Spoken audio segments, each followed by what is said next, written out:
Welcome to our November board meeting. Pursuant to the Open Public Meetings Act, Chapter 231, Public Law of 1975, this meeting was sent to the Asbury Park Press on July 8th, 2024, and was duly advertised in the press July 12th, 2024. All municipal clerks of the townships within the borough, within the regional high school district have been notified, and the requirements of this posting was met on July 8th, 2024. Please rise and join in Antonio Roberto in the pledge. I pledge allegiance to the flag of the United States of America and to the republic for which it stands, one nation, under God, indivisible, with liberty and justice for all. Mrs. Scott, any changes to the agenda? Yes, Mr. President. In addition to the items noted on the agenda that was pre-printed prior to the meeting tonight, the board also discussed, exception number 3, the student suspension report. Thank you. That's all. Oh, and the board did not discuss a professional staff matter that was noted, so that did not happen. Okay. Thank you. Okay, so moving along, we're going to look and see. I have a motion to approve the minutes of the October 17th board meeting. Motion. Second. Mrs. Higley, Mrs. Capello. Any discussion, board? Not hearing discussion. Roll call. Mr. Acetola? Yes. Mrs. Bruno? Yes. Mrs. Cappiello? Yes. Mrs. Coward? Yes. Mrs. Higley? Yes. Mrs. Lavin? Yes. Ms. McCobb? Yes. Mr. Messenger? Yes. Mr. Bruno? Yes. Just a note, communications are on file at the board secretary's office. Now we have our superintendent report. Thank you, Mr. Bruno. Hazel? Yes. You will see on this agenda, board, that we are looking for a first read of our 25-26 district calendar. Our calendar is done in conjunction and in development with our sending districts. They are not identical, but we do collaborate on the development of those calendars. So this is on for a first read. The December 12th Board of Education meeting, which will be at Colts Neck High School. We had a change from Freehold Township High School to Colts Neck High School. We will have the second read of that calendar. For our board and community, we are looking forward to our Middle States accreditation visit. That is scheduled for December 9th through the 12th. The visitors will arrive on the evening of the 9th and will stay with us through the 12th. On the 12th, we will have a full report from that committee. Mr. Henniker and Mr. Simpson and Mr. Diaz are our internal coordinators and have been spearheading that under the leadership of Dr. Howell.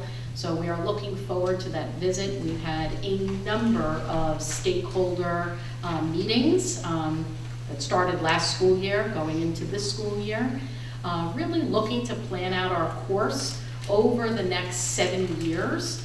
Again, we have our strategic plan with our 4 core areas, but the objectives in the Middle States report really go in tandem with the work of our district strategic plan.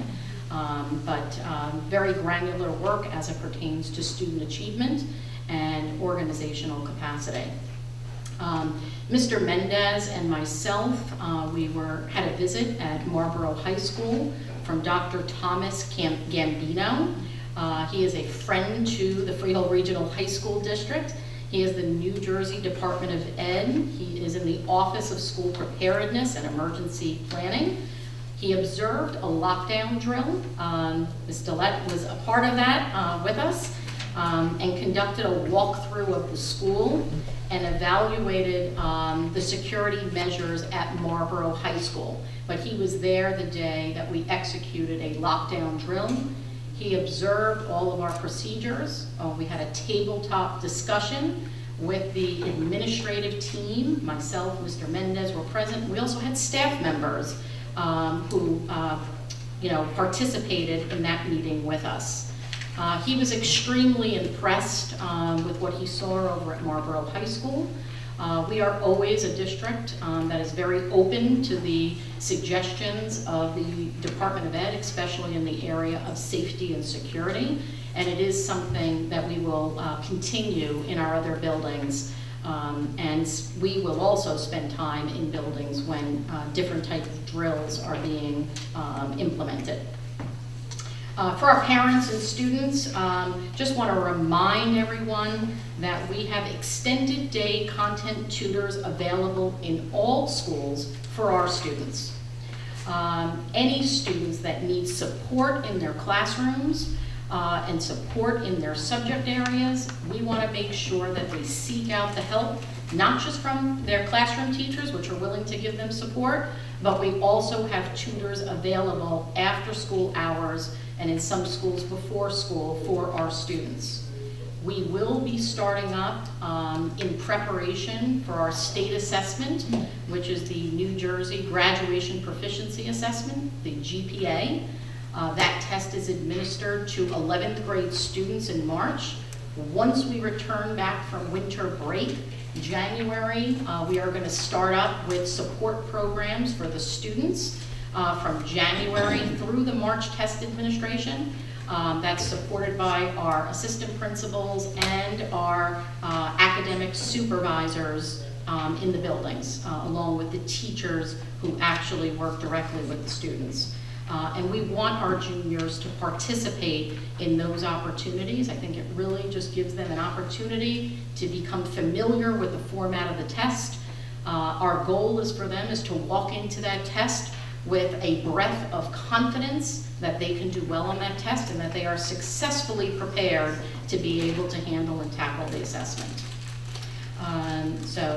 Just want to make sure that that information goes out. I know each of the principals will be communicating with the parents regarding these opportunities. I see all of those communications and I know they are constantly in contact, our guidance counselors and administrators, about these opportunities. I attended the Colts Neck High School's Navy Junior ROTC Annual Area Manager Inspection passing review. It was this Tuesday. There was an Area 2 Commander, Eric Humphreys, who came in. He also came in last school year. This is a yearly inspection, and conducted the unit's review. Again, all of the cadets did an outstanding job in their formations, in their march-in review, and it was really a special day for recognition of seniors who are in the ROTC program at Colts Neck High School. The major and master chiefs that are in the program, they do such a great job with all of those cadets. I'm always, each year that we go, I am always thoroughly impressed. So I was really excited because I was able to open up the program and greet the parents and the cadets, and they did a fabulous job. Our 11th grade college planning night is a district event. This year, Manalapan High School is hosting on Thursday, December 5th at 6:30. We have a panel of representatives coming in from Rutgers, from Dickinson, from Binghamton, and NYU, and they are going to present to parents and students of our juniors, and this is for the district. They're going to go through the entire college application process for the junior parents. I did share this information with the board, but also want to share publicly that our holiday concerts are in the month of December. December 10th, Colts Neck and Manalapan High School will have their concert. December 11th is Freehold in Marlborough, and December 12th is Freehold Township and Howell High School. Again, we invite our communities to those wonderful concerts. That concludes my report. Great. Yes. Holiday concert. Mhm. Well, it's unbelievable to think that middle stage is coming up Yes. after, it feels like it was 4 years ago, we were doing the month. the 7. monthly. But it feels like yesterday. It's like, wasn't it like last spring, Mhm. last winter we started, January? So that's coming up soon. Mhm. you know, it's a crazy week because we have a board meeting and holiday concert and Middle State's coming to town. So how's that going? Yeah, I feel like we are fully prepared and She's ready. smiling, And she's yeah, Dr. Howell, you know, has it all under control. The calendar notices are out, everybody's in place. Our internal coordinators are really, you know, ready right now. We are working with our buildings because each buildings, you know, have representation, and you were a part of all of our meetings that we had here at central office where we were seeking feedback from all of our community. Yeah. Last spring. And so just putting the finishing touches on that, you know, getting everybody prepared, because when the Middle States team comes in, they will be posing, you know, interview sessions with our administrators, starting with the building principal, our administrative team, our teachers, as well as our students. And they review all of our materials. They have meetings the first day with myself and Dr. Howell. I think 7:30 in the morning we start. And we have a 1 hour, you know, meeting to kind of I set won't the be here at stage. 7:30 in the morning. You're not, yeah, yes. Yeah, I'll be there, yeah. So, you know, that's when they come in, you know, it's really a proud moment for the district, because it's a tremendous validation of the excellent work that's going on in the school I district. think you're in our ready. schools. I So, think you're right. I think we're ready. we're ready. It's a big deal. Mhm. And I just wanted one comment. On the 12th, which is a Thursday night, our board meeting, we're also going to honor the, not just our athletes, but kids in music and with the district medals at Colts Neck High School that night on the 12th. So it'll be a busy night. That was the cause. What's that? The same night?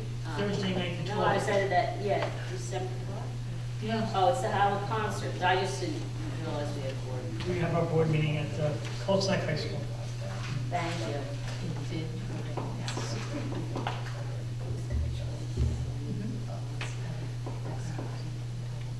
Thank you. Thank you. We do have one board report tonight. Finance, Mr. Messenger, our vice principal, our vice president will speak I about wish funds. I was. We had, we had our finance meeting on Tuesday I just night, go to Marlboro High School. and it was a very interesting meeting. And Mike's gonna fill us a little in about what we did at that finance meeting. Thank you very much, Mr. Bruno. Mr. Acetola had brought up a couple of things that we discussed. The first one, you may realize or remember during the presidential election, President Trump had said that one of his goals was to eliminate the Department of Education and have the funds that would typically get funneled through go to the states. And I mean, the first thing that came to my mind was, we all know how the State Department of Education has treated Freehold Regional, so we were a little bit distressed about that, but that remains to be seen. And of course, the whole thing's hypothetical because, the political process of doing that is going to be long and drawn out. But nevertheless, we got to talking about the total amount of federal funds that we end up with. And basically, the funds that we get are basically used to supplement existing programs. So hypothetically, in a worst case situation, if we ended up with nothing, it wouldn't be like a big program is getting canceled or any project was going to not go through because of it. But again, this was all hypothetical because we don't know what's ultimately going to happen with that.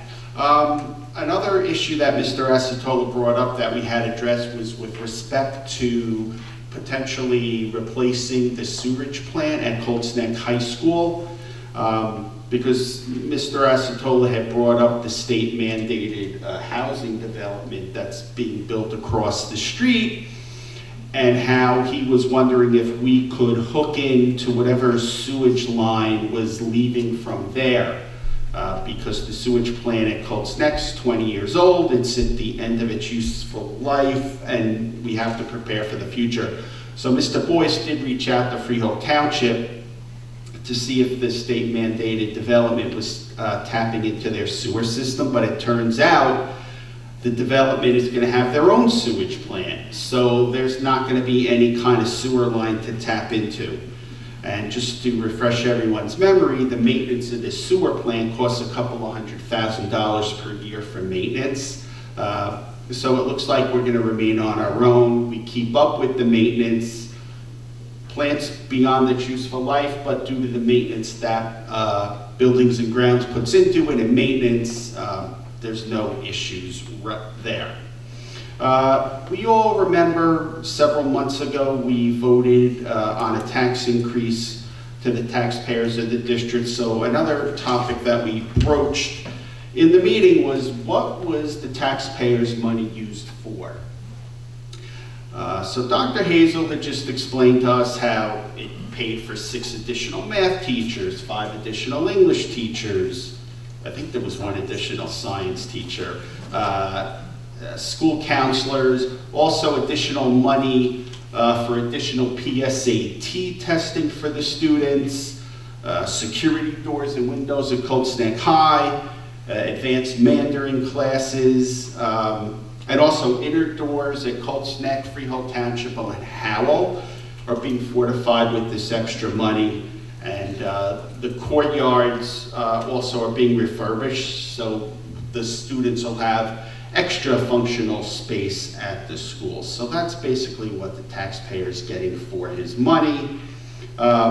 Switching gears, Mr. Boyce had explained to us that we're going out with an RFP for consulting services potentially with respect to our prescription plan here, because Freehold Regional is self-insured.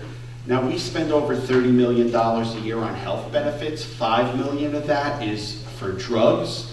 So there are 2 different companies that we may, consider. Our administration met with 2 of them, and it's a whole very complex issue, as you could imagine. Again, since we're self-insured, we actually pay the claims out.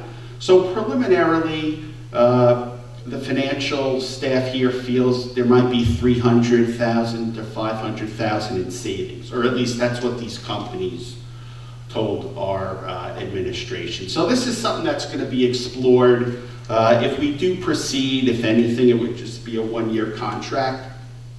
And this is something that the administration is looking to wrap up by year end. With respect to transportation, you'll see that tonight there's a resolution on the agenda to sell buses to Hunterton Educational Services, 8 buses. And this really comes from, we're down to 70 drivers. We used to have 124. So everyone's aware of the bus driver shortage. So basically the sale of these buses is just sizing the fleet to the driver crew that we have. And then lastly, we spent a lot of time on, in terms of a 30,000-foot view on potential referendum down the road, just throwing out what various things would be included in any kind of referendum, whether it's, plumbing, HVAC, boilers, electric, things like that. So it was just a big discussion, and obviously, this is something that the entire board will contribute to once we really get down to the specific, and everyone will be giving their input as we potentially proceed down the road. And that's what happened Tuesday night. Thank you. Mr. Boyce, any changes to the agenda?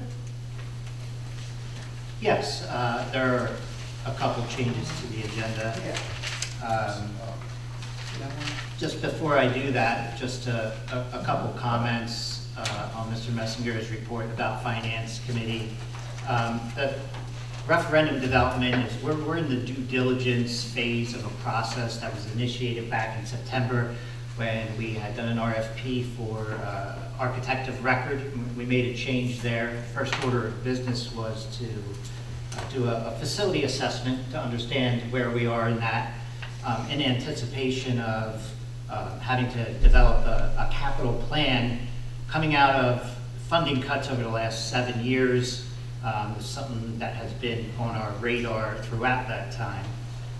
And a capital plan that will have a referendum as its centerpiece, but it's more than that, because that referendum is not going to be comprehensive.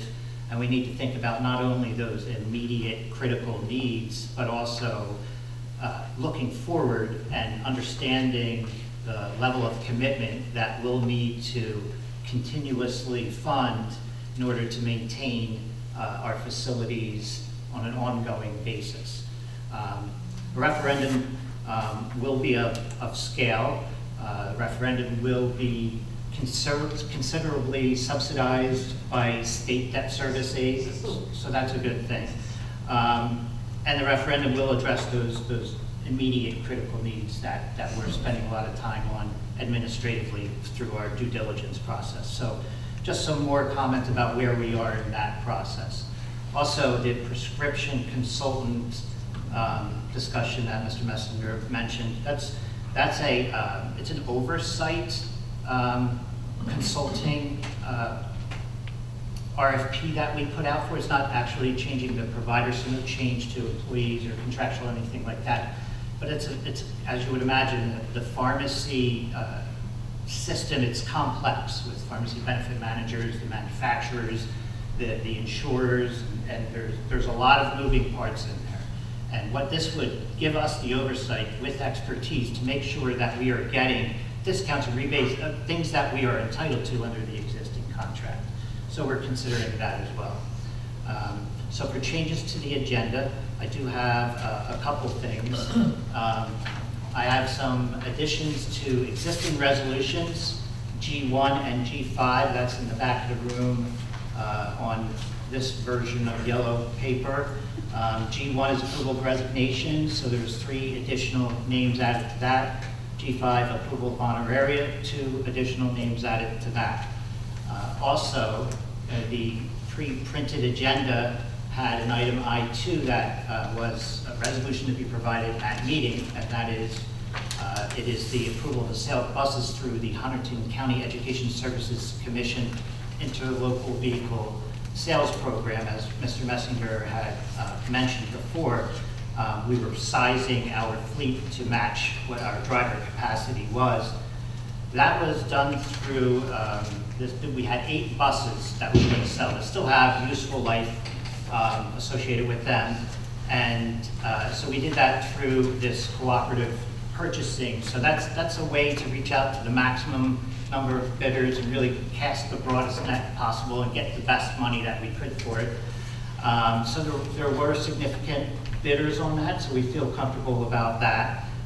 We sold 8 vehicles altogether, 3 54-passenger buses, 2 29-passenger buses, 2 25-passenger buses, and a 16-passenger bus, both used. And so this resolution, and I'll read it into the record here, be it resolved that bids were received by Hunterdon County Educational Services Commission on November 21, 2024 at 1:00 p.m. So that was today, that's why we're carrying this on. Be it further resolved that the Freehold Regional High School District Board of Education hereby awards the sale of buses through Hunterdon County Educational Services Commission interlocal vehicle sales program to the following vendors. It lists 6 vendors that are participated in the purchase of those 8 buses. That's on this version of yellow paper in the back of the room. So I wanted to fill in the blank resolution on that. In addition, I have 2 corrections to G2. One of them is just a name spelling change.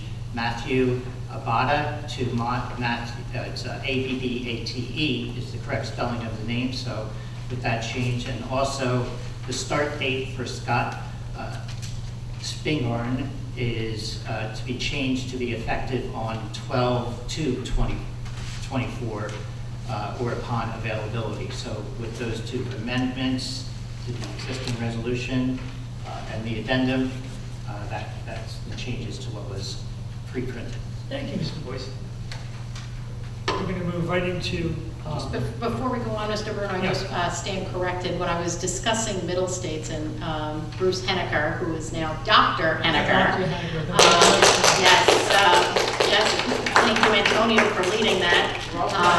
Well done. I just want to stand corrected. And he did a lot of the initial work with our middle states and is still seeing us through that. So thank you, Dr. Henniker. Dr. Henniker with Rutgers University. Was Red Knight? Yes, Red Knight, okay, congratulations. Okay, we're gonna go through personnel negotiations. We have nobody tonight. Oh, just to signed note up. that, just note that. We're just gonna note that because we're gonna do SEPA with this, so there's nobody signed up for public participation.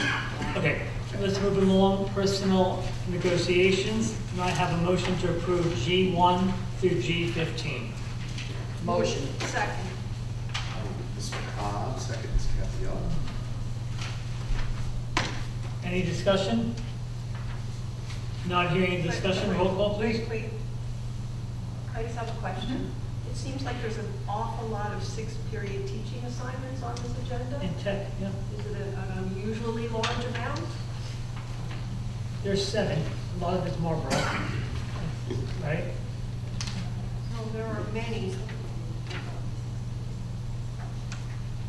Yeah, when teachers are out on a leave and it's a long leave, we traditionally, if we know it's going to be a long-term leave, would rather go with a 6th-period teacher with one of our in-house teachers. Any short-term leave for a staff member, we can do with a daily sub, No, I but know. these are longer leaves. But some of them look like they're going out till June, potentially, correct? Yep. Some of them look like they're going all the way out to June, potentially, correct? All of these experience assignments are still posted, and so what's happening is our staff who are going out on a leave for whatever reason, we don't have a long-term sub in place for that person yet. And that's why we may have it going out to 6:30, and there's an asterisk indicating that we're still seeking and intending to replace them with a long-term substitute. Okay, it just seemed like an unusually large amount. I mean, I know the concept, I I understand think the it was a concept. long time since the last board meeting, right? So sometimes this just happens where the timing of folks going out on a leave, we do see a lot of folks go out around the middle of the year. And so I think it just had to do with how long we've been since the last meeting to this one. But, you know, we're pretty much almost full at this point, and hopefully, and as you'll see, we actually have a lot of appointments on this agenda as well. Did notice that we did hire some All right, tech thank people, you. some technology teachers for part-time, which is great. So we have them available. We're always working on Yeah, it. good, congratulations. Okay, so, roll call please. Mr. Acetola? Yes. Mrs. Bruno? Yes. Mrs. Capiello? Yes. Mrs. Coward? Yes. Mrs. Higley? Yes. Mrs. Lavin? Yes. Ms. McCobb? Yes. Mr. Messinger? Yes. Mr. Bruno? Yes. We're going to take H and I, program operation, building, transportation, and the physical plant. May I have a motion to approve H1 through I5? Motion. Mr. Acetola. Second. Mrs. Higley. Any discussion, board? Not hearing any discussion, roll call please. Mr. Acetola? Yes. Mrs. Bruno? Yes. Mrs. Capiello? Yes. Mrs. Coward? Yes. Mrs. Higley? Yes. Mrs. Lavin? Yes. Ms. McCobb? Yes. Mr. Messinger? Yes. Mr. Bruno? Yes. Motion's carried. Educational programs and administration, J1 through K3. May I have a motion? Moved. Second. Mrs. Capiello, second was Ms. McCobb. Any discussion? Not hearing any discussion, roll call please. Mr. Acetola? Yes. Mrs. Bruno? Yes. Mrs. Capiello? Yes. Mrs. Coward? Yes.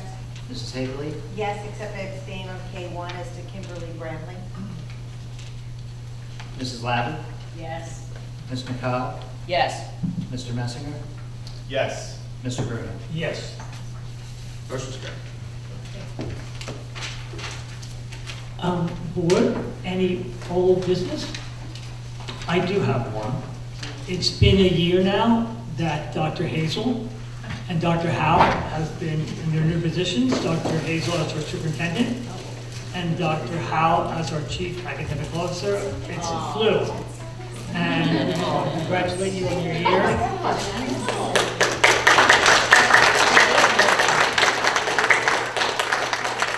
It's amazing how fast the year. Yeah, it flew by. Maybe not for you. We got the best team, Maybe so not for you. it's great, and the best board. Okay, Anybody else with old business? Yeah, if I may, Mr. Bruno, very quickly, regarding the sewage plant in Colts Neck, I heard from a good source, I think it should be looked at by an engineering firm, that the plant has a life expectancy of 20 years. It's already 23 years, and it just very well may fail. If it does fail, it's going to cost $1.3 million, and I don't want to see a Freehold Regional become orange, because where does that money come from? So we have to work very diligently and be very careful with everything, as I know, Dr. Dave, what you're doing, looking at all of that. So please take a very careful look at that.